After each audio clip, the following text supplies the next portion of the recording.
Bonjour, Miguel Angel Sevilla. Bonjour. Merci beaucoup d'avoir accepté cette petite interview. Nous sommes au marché de la poésie 2024. Aujourd'hui, l'ouverture, 19 juin 2024.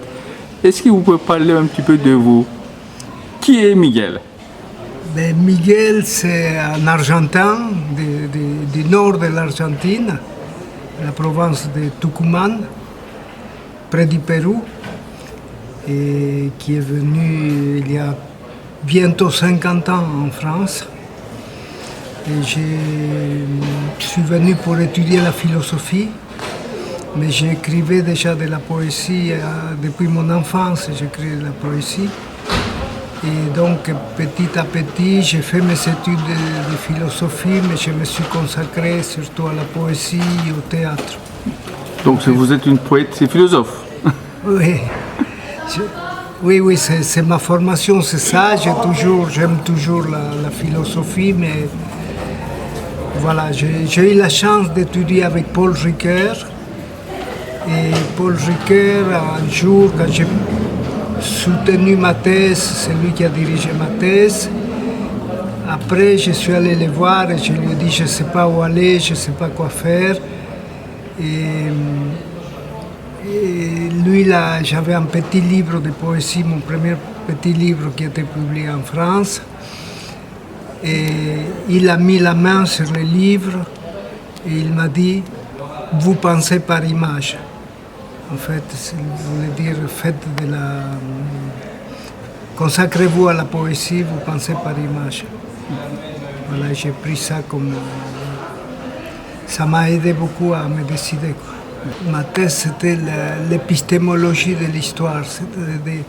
Qu'est-ce que ça vaut la connaissance historique, dans quelle mesure on peut savoir la vérité en histoire, les grands problèmes de l'histoire, quoi. Est-ce qu'il y a un progrès dans l'histoire?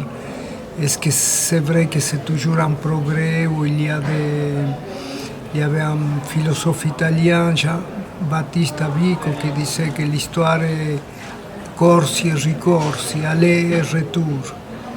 Voilà, et actuellement, ce qu'on voit un peu dans le monde, on pense que Jean-Baptiste Vico avait raison, qu'il y a des retours, que ce n'est pas seulement continuer le progrès positif. Le positif peut se transformer, revenir en arrière, et il faut recommencer à vouloir que l'histoire ait un sens, que l'histoire aille quelque part. Mais ce n'est pas une loi qui se fait tout seul, quoi. Et quand vous avez commencé à écrire?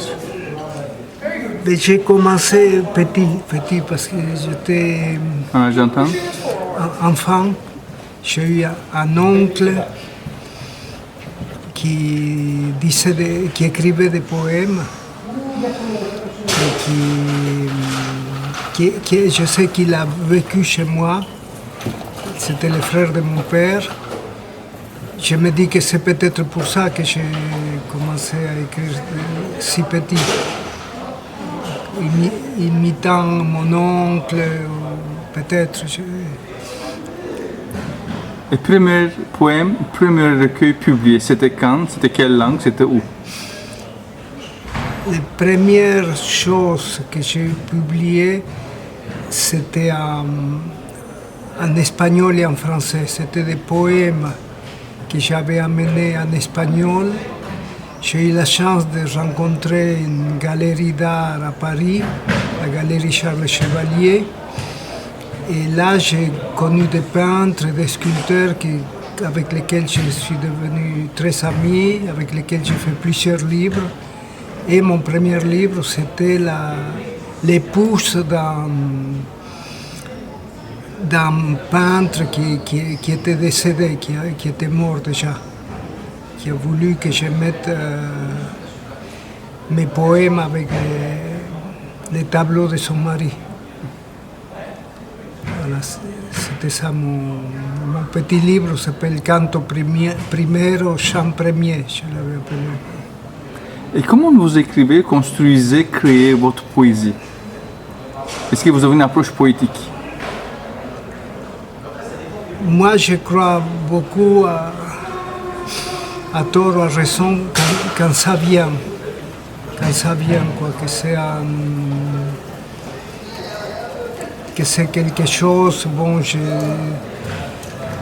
que j'ai appris aussi, disons, en écoutant mon père réciter aussi beaucoup de poésie quand on était enfant. Il n'y avait pas la télévision.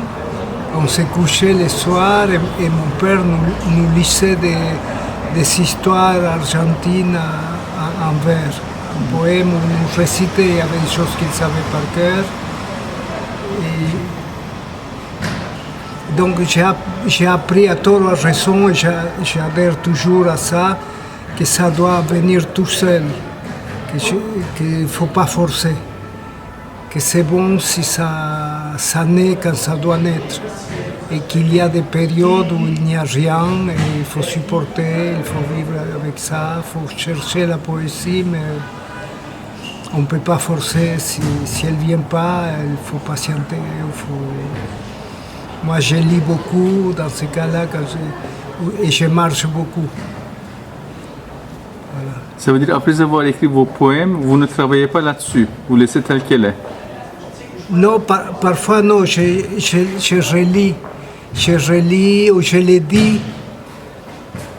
À haute voix. Je me le dis à haute voix et là je sens s'il y a quelque chose, que oui, ça c'est dommage, ça c'est bien, mais là c'est pas bien, donc je retravaille. Vous écrivez en français et à la fois en espagnol, je crois, Oui, n'est-ce pas? c'est Les deux. C'est les deux, oui. Oui.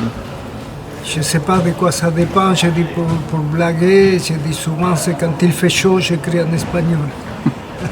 Quand il y a très soleil comme par hasard, là je n'écris pas un seul poème en français, tout est en espagnol.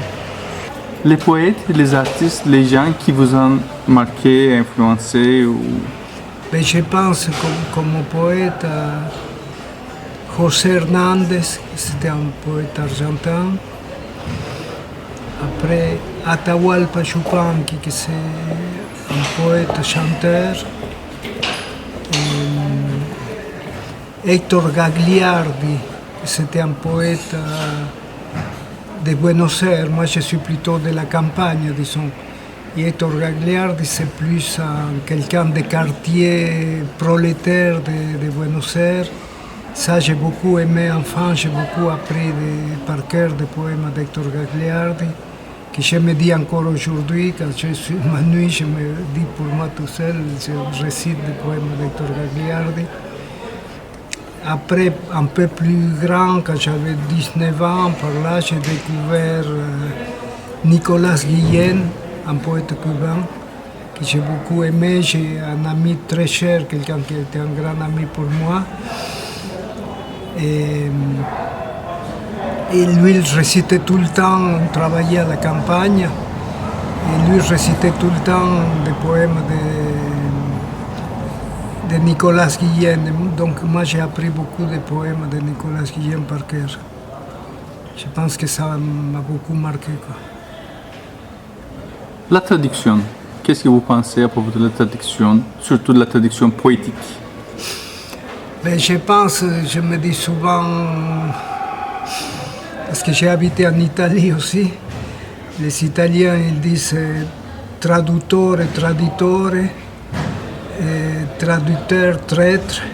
Et souvent je dis oui, c'est vrai, les Italiens ont raison, si on traduit, mais c'est pas vrai toujours. C'est pas vrai toujours. Mais souvent on perd quelque chose, mais parfois aussi on peut découvrir quelque chose qu'il n'y avait pas dans sa propre langue, par exemple. Et que l'autre langue, parce que le français et l'espagnol sont très proches, l'autre langue développe ou donne une nuance plus subtile ou plus jolie. Mais bon, en général, c'est quand même un regret pour moi de traduire. Et quand vous écrivez vos poèmes en français, vous pensez que c'est un travail de traducteur ou bien c'est un travail de poète en langue française, par exemple? Non, moi, quand j'écris en français, c'est que je m'adresse à quelqu'un de langue française. Je dis ça, c'est pour donner à quelqu'un, pour lui dire à quelqu'un, pour... ça, il y a des choses que je ne peux pas dire malheureusement en espagnol. Mais je pense que s'il y avait quelqu'un au bout devant moi, c'est un Français ou une Française. Je m'adresse à un Français ou à une Française. Et ça vous arrive aussi, c'est traduire vos poèmes écrits en espagnol vers français ou bien écrits en français vers espagnol? Oui, ça m'arrive les deux, ça m'arrive. Ça m'arrive. Si je passe du français à l'espagnol, je sens beaucoup plus presque que c'est une autre chose. C'est un autre poème quelque part. Comme une réécriture peut-être? Réécriture. Oui, l'écriture. Réécriture. Même le contenu, parce qu'il y a des expressions, des choses qui sont valorisées ou qui sont, je ne sais pas, un rythme. Moi, je suis de région, je disais, de Tucumán, qui c'est au pied des Andes, quand commence la cordillère des Andes. Et nous, quand on est à Buenos Aires, les gens de Buenos Aires nous disent tais-toi, tu ne parles pas, vous ne parlez pas, vous chantez. Parce que nous, vu dans notre ville, on parle en chantant, quoi.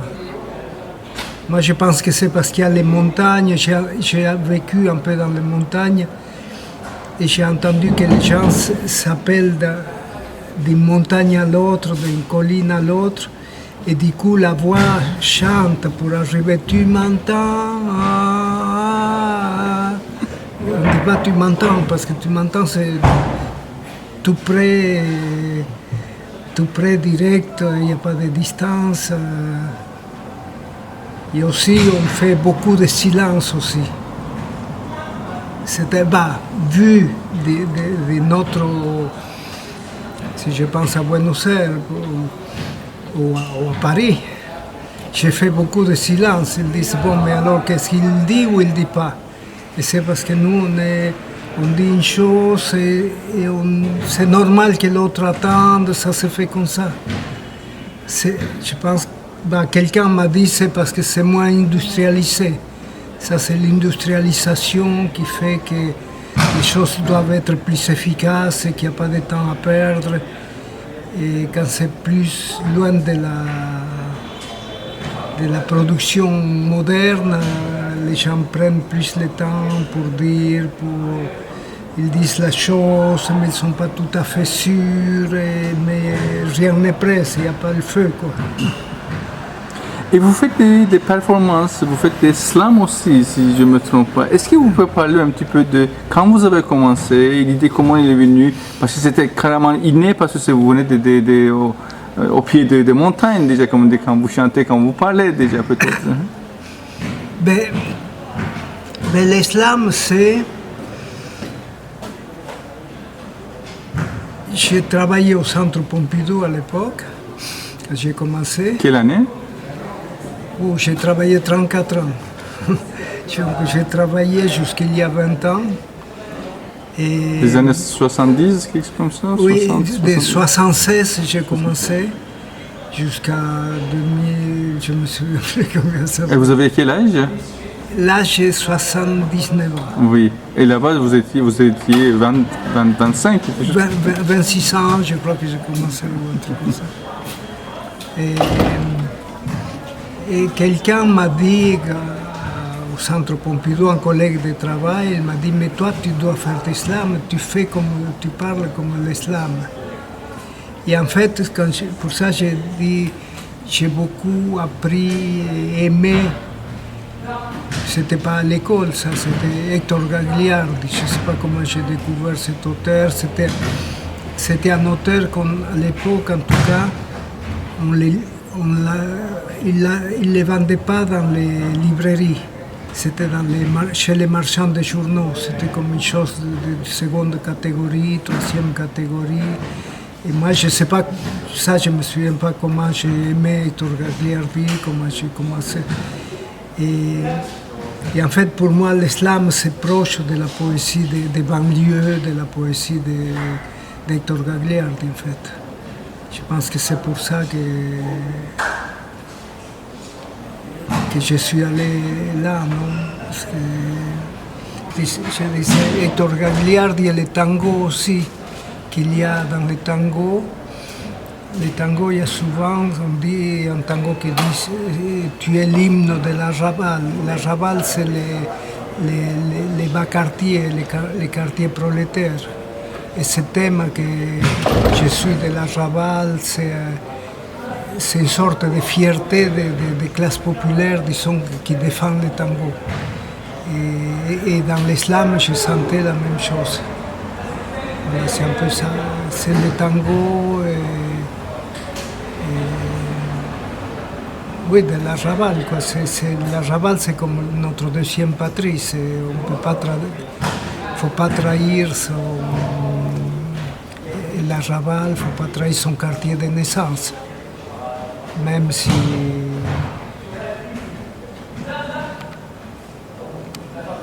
Non, il faut pas, quoi. C'est la deuxième patrie, quoi. Les revues ou les mouvements où que vous étiez, s'il y en a. J'ai été d'abord à Buenos Aires, j'ai commencé à fréquenter, mais disons j'étais très timide et j'ai commencé seulement à découvrir, mais bon, on ne peut pas dire, j'ai trouvé des gens qui aimaient ma poésie, mais pas plus que ça. Mais après, ici en France, j'étais à un moment dans une revue qui s'appelle Les Artères. J'ai publié chez Artères pendant longtemps. Une autre revue qui s'appelle Les Plages. Je crois qu'elle n'existe plus.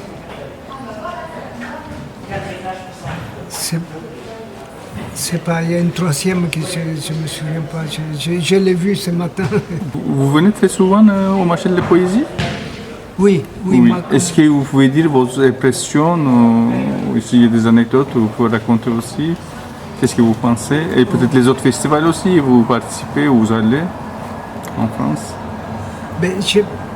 Moi, surtout, disons, une anecdote qui est un peu douloureuse pour moi, c'est qui me sert de leçon toujours. J'ai peur de ça.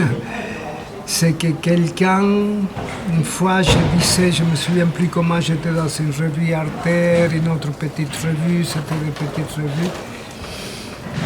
Et il y avait quelqu'un, un couple très jeune, qui a voulu me publier. Et il commençait à faire une maison d'édition, c'est le Castor Astral.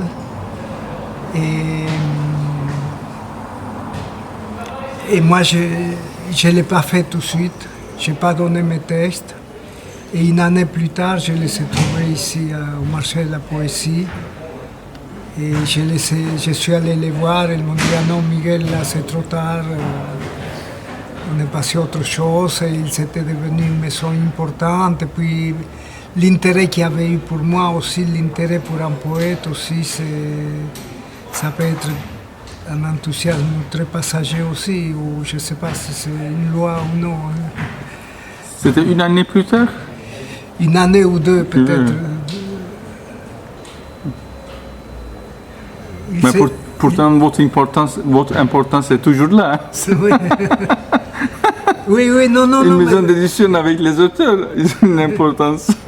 Non, mais c'était amical, c'était... Non, mais je comprends aussi, parce que moi, si, par exemple, je répète Hector Gagliardi ou José Hernandez, c'est des auteurs que j'adore, pour moi, c'est ma vie. Mais bon, je comprends que pendant 6 mois, je n'ai pas envie de les lire. Parce que bon, j'ai d'autres soucis, et c'est pas ça que ça me dit rien, à ce moment ça me dit rien. Moi, ça m'est arrivé aussi avec Antonin Artaud, ça m'est arrivé que j'avais entendu parler d'Antonin Artaud. J'ai essayé 10 fois de le lire, ça ne m'intéressait pas. Et puis un jour, je ne sais pas comment, je suis devenu pendant 3 ou 4 ans, je n'ai lu que Antonin Artaud. J'étais complètement, je voyais qu'Antonin Artaud. Mais pendant longtemps, j'ai essayé, parce qu'on m'avait dit il est important en France, il faut que tu connaisses ça. Et je n'arrivais pas à m'intéresser. Et pourquoi c'est un jour, je ne sais pas. Je ne sais pas, c'est un jour, il y a quelque chose dans le cerveau qui s'ouvre, quoi, et tout d'un coup on comprend telle chose qu'on ne comprenait pas, qui était indifférente, je ne sais pas. Je donne toujours cet exemple d'Antonin Artaud parce que, et pour ça, après, j'ai eu au moins 2 petits éditeurs qui ont voulu me prendre comme conseiller dans leur maison d'édition. Et je n'ai pas accepté parce que j'ai dit, moi je sais que qu'une chose peut être bonne et je peux très bien ne pas comprendre. Si je ne suis pas réceptif, ça n'a rien à voir avec la poésie, si c'est moi, c'est moi. Je ne peux pas dire non, c'est pas bon parce que peut-être que le lendemain ou 3 semaines plus tard, j'aurais compris comment il faut lire, à quel rythme, en quel état d'esprit. Donc ça m'a... Vous n'écrivez pas seulement uniquement la poésie, je suppose, les essais, les nouvelles aussi peut-être, non? Surtout j'écris... Non, pour la poésie j'ai fait quelques essais comme des critiques littéraires, mais qui ont été publiés par la revue Esprit. Je crois que j'en ai eu 3 ou 4. Mais après, je me suis dit que ce n'était pas ma voie.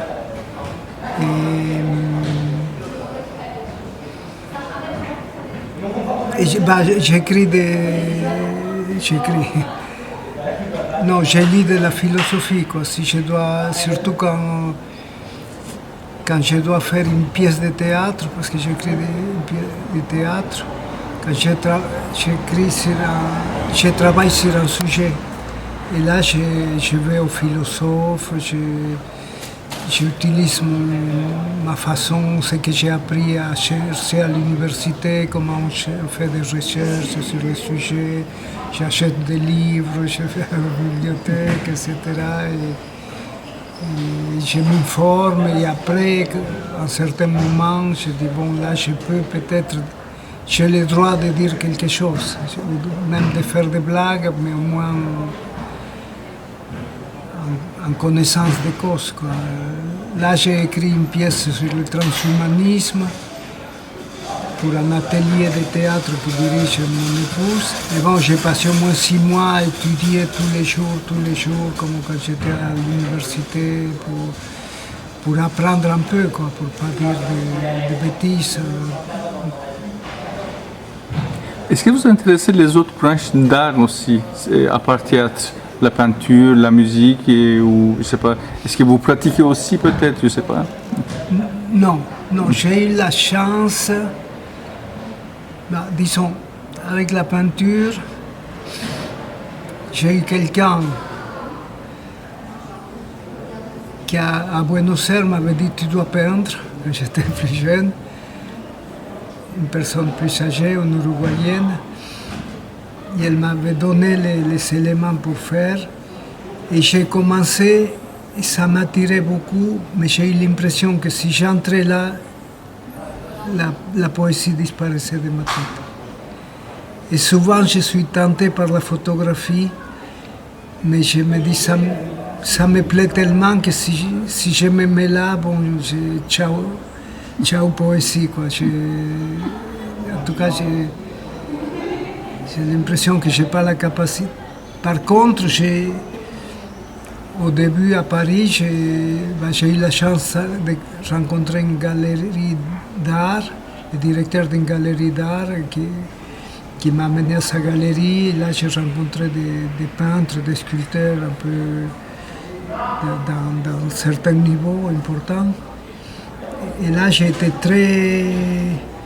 Ils m'ont beaucoup aimé, disons, ils m'ont beaucoup aidé, on s'entendait très bien, mais moi je ne sais pas si je comprenais, j'ai écrit sur eux, quoi, mais je ne sais pas si je comprenais.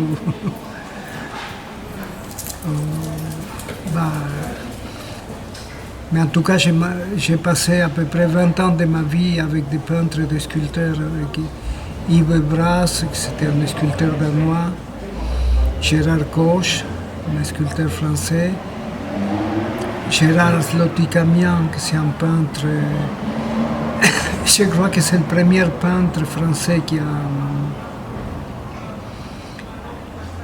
a peint dans les rues. Et il y avait des photographes aussi, Jean-Paul Chausset, Dominique Valu et d'autres que j'oublie. Et toutes ces personnes m'ont fait beaucoup de confiance. Quand j'étais avec eux, je vivais là-dedans, quoi. Je vivais entre les peintres et j'écrivais pour eux. Est-ce que la poésie, l'art, est un besoin, une nécessité, une première nécessité pour les gens, pour les autres? Pas pour vous? Est-ce que pour les autres? Oui. Ben moi, je pense que c'est un besoin pour tout le monde. Moi, c'est ma conviction. Pour ça, je suis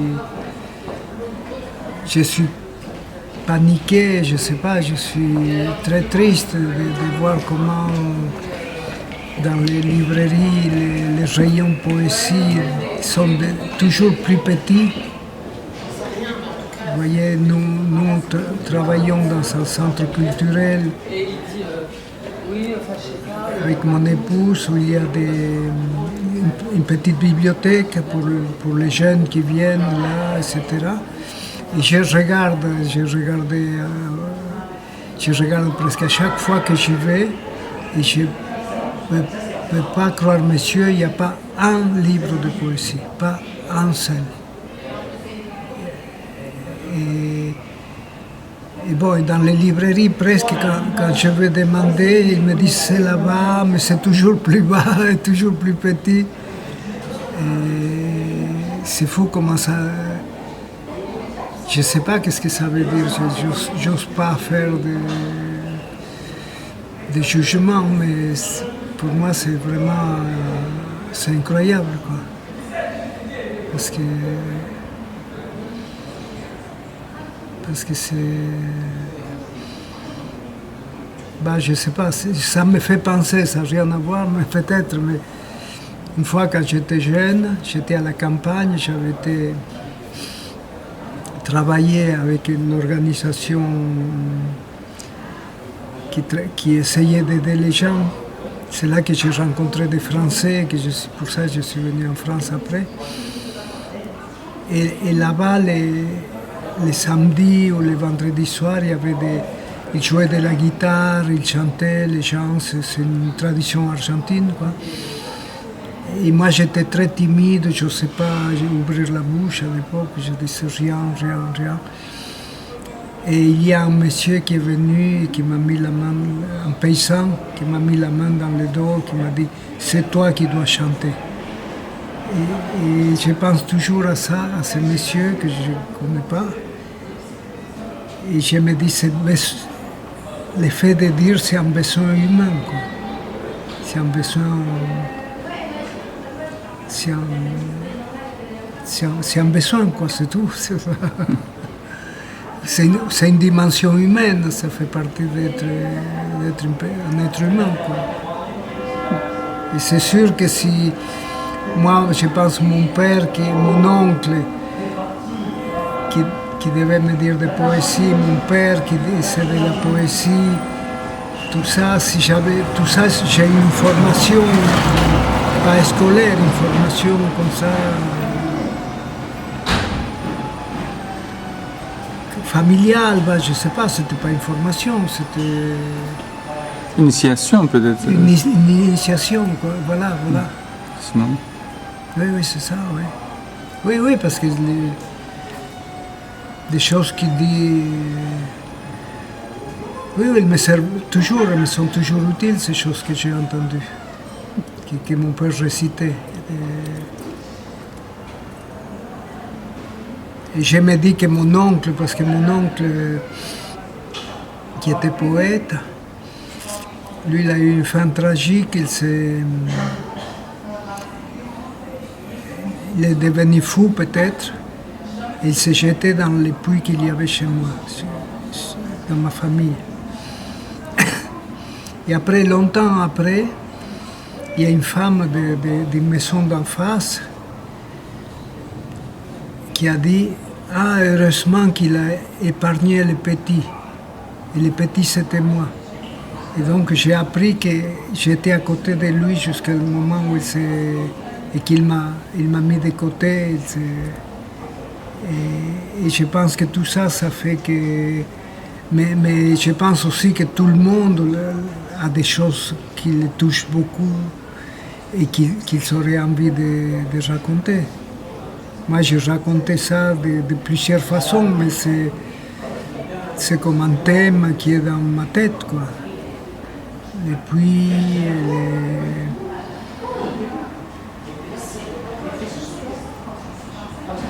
il y avait un éditeur qui me disait, en voyant mes poèmes, il disait, tu devrais faire un recueil qui oubliait les mots, les puis. C'est un thème tellement immense. Sûrement vous avez écrit le poème de votre oncle. Peut-être que moi, il y avait 2 poèmes que j'ai écrits enfant ou très jeune, et qui après, avec le temps, j'ai dit ça, je l'ai écouté à mon oncle. C'est pas moi qui l'ai inventé. Je ne sais pas si c'est vrai ou si...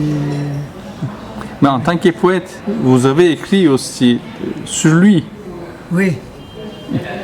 Oui. Et lui, moi, j'ai fait de l'islam aussi. Je pense que ça vient de ça aussi. Je sais que mon oncle, il disait des poèmes dans la rue. Parce que c'était une famille très pauvre. Donc il ne devait pas avoir des possibilités d'être dans un centre culturel. Donc il disait dans la rue.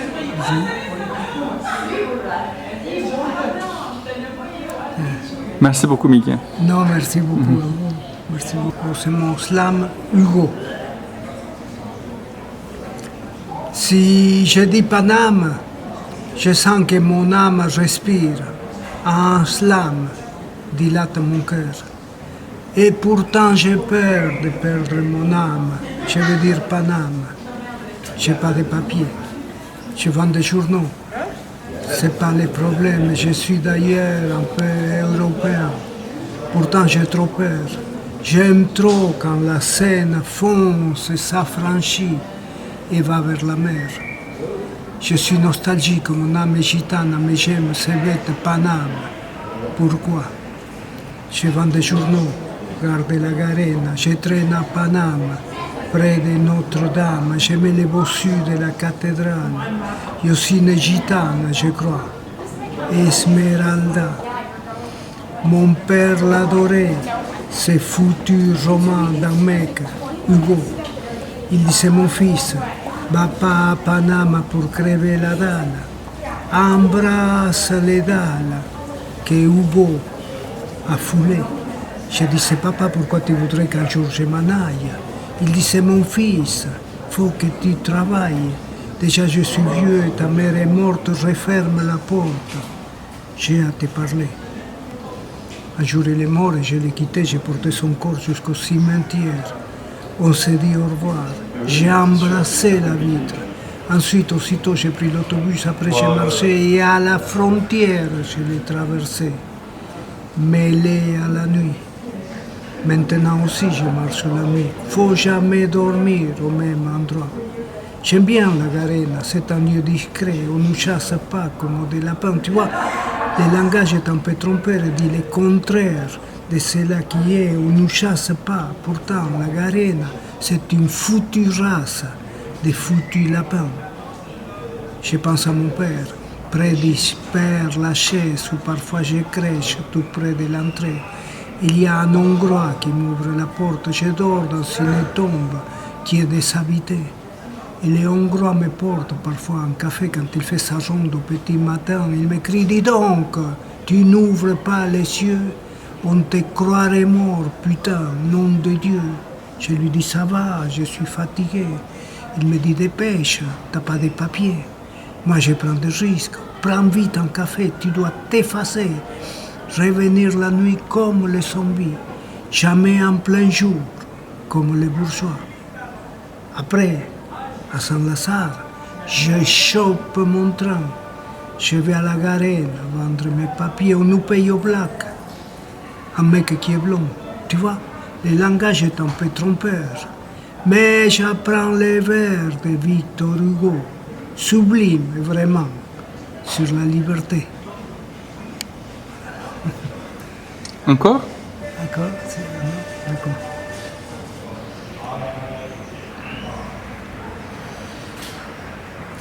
La ville lumière. La ville lumière, je la trouve sombre, un peu acajou. Et les jours aussi, je les trouve sombres, et en plus de sombres, ils sont plutôt gris. Et la vie aussi, et le temps qui passe, et le temps qui reste. C'est vraiment chiant, cette obscurité qui envahit la ville. Même à Belleville, le ciel est tout bas, et à Montparnasse, je t'en parle pas, et à la Chapelle, c'est du gris sur gris. Alors chaque nuit je sors et je traîne, je vois la lumière vaciller sur l'eau du canal de l'Ourcq. Et puis dans la Seine, près de Saint-Michel, où il y a eu des morts, d'après ce qu'on dit, des hommes noyés au milieu des cris « Vive l'Algérie !» ou dans le silence qui règne la nuit. Et je la vois luire, l'étrange lumière, on dirait parfois comme des bougies. Tellement il y en a, tellement elle vacille, tellement elle tremblote, petite loupiote, dans l'obscurité. Et je suis le quai, je vais vers Jussieu. Là-bas, sous les ponts, des hommes roupillent.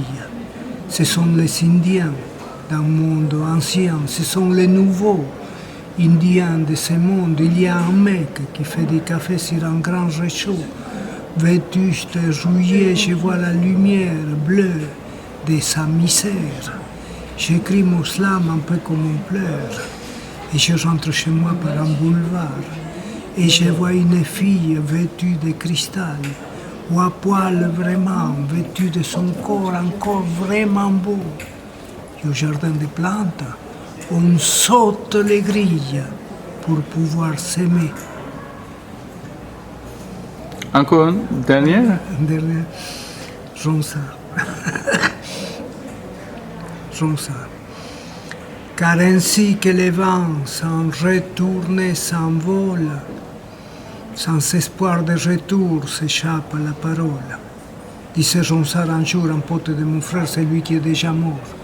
On était au bistrot pour lire et pour causer, pour passer le temps qui vient nous emmerder et passe constamment, en effet, qu'il passait.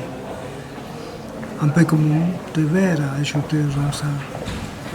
Et un peu comme le tien que le vent ou le temps transporte et fait péter comme un ballon de monde, ou comme une chambre à air et te voilà à pied sans te verre à Paname, pas même à vélo, car les vers qui s'envolent t'emportent même l'âme. Et voir si tu veux les langues qui te faisaient bander, les muscles de la gorge, la glotte, les palais, les lèvres, la cavité buccale et tous les Bataclan où ta langue jassait. On était au café. Je ne sais pas si tu vois, a ajouté Ronsard. J'aimais beaucoup ton frère. Et ton oncle, tu vois, c'est lui qui était poète. Qu'on enferma un jour, il lisait mes amours, mon livre, les amours, jusqu'au petit matin. J'aime bien les gens comme ça. Mon livre est un chef-d'œuvre. J'y parle et je suis mort. C'est vraiment très marrant. Je parle dans des mots écrits il y a longtemps. Et toi, qu'est-ce que tu fais? Je lui ai dit, je me tais, il faut que je me taise, souvent pendant des heures, parfois pendant des jours, des mois ou des années, pour écrire un poème un peu comme c'était quand on va faire l'amour, ou juste avant qu'il neige. Il m'a dit, je vois bien, moi, depuis que je suis mort, j'écris, mais sans parler. Je passe dans les vents. Des vents étaient mes mots, mes amours, mon livre Les Amours, les tombeaux que j'ai fait à l'amour, que je lui fais encore. Et dans la chevelure des filles, je suis vent. L'amour n'est pas pour moi, ou il a été trop. Et alors il m'a quitté sans même me dire au revoir. Et sans toucher au verre des bières blondissantes que je lui avais offert, j'ai crié « Hé, Ronsard, quand est-ce que tu reviens ?» J'ai entendu ces vers crisser près du trottoir, car ainsi que les vents, sans retourner, s'envolent, sans espoir de retour, s'échappe la parole. Je lui ai dit, je vais bien, moi, mais mon frère, le poète, qui est mort dans son chantier, et mon oncle, le fou, qu'on enferma pour fou, et qui était poète. J'ai entendu ces vers résonner au-dedans, car ainsi que les vents. Et puis soudain, la nuit, a mis comme un bandeau sur mes yeux, et depuis je marche à tâtons. Je vois quelques lueurs seulement de temps en temps, Ronsard et quelques autres qui s'en vont, qui reviennent, qui passent en el viento, qui passent dans les vents. Les oiseaux. Je suis éphémère, il n'y a rien à faire. Autrefois j'étais, je crois, éternel. La vie m'a fauché, je n'ai pas un sou. Et en plus la terre est toute polluée. Si elle est éphémère, ça sera pas triste, on fera la fête avant de partir. La vie est fragile, nous le sommes aussi. Si elle est éphémère, elle peut nous lâcher. Il faut faire la fête, chantaient les oiseaux hier à ma fenêtre, en fin de journée. Il faut faire la fête, on est les derniers. Chante avec nous, allons vers le ciel, puis dans les étoiles. Nous serons heureux, la terre est fichue. On l'a gaspillée, on l'a exploitée, on l'a maltraitée, on va tous crever. Chantaient les oiseaux. Si elle est fichue, nous allons mourir. Et même les arbres qui nous accueillaient. La terre d'asile aura disparu. Faites quelque chose, chantent les oiseaux. Ma voix vient d'Almeria. Ma voix vient d'Almeria, de Cadiz, de Grenada, ou d'un puits de Séville qui est au milieu d'une place. Elle vient à moi et parle. J'écris, étant esclave, la voix que la voix me dicte et qu'on appelle mon âme.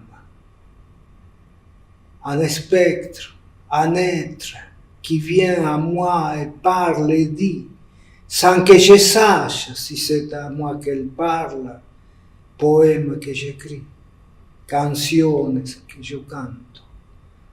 Ma voix vient d'Almeria, de Cadiz, de Grenada, ou d'un puits de Séville, qui est au milieu d'une place.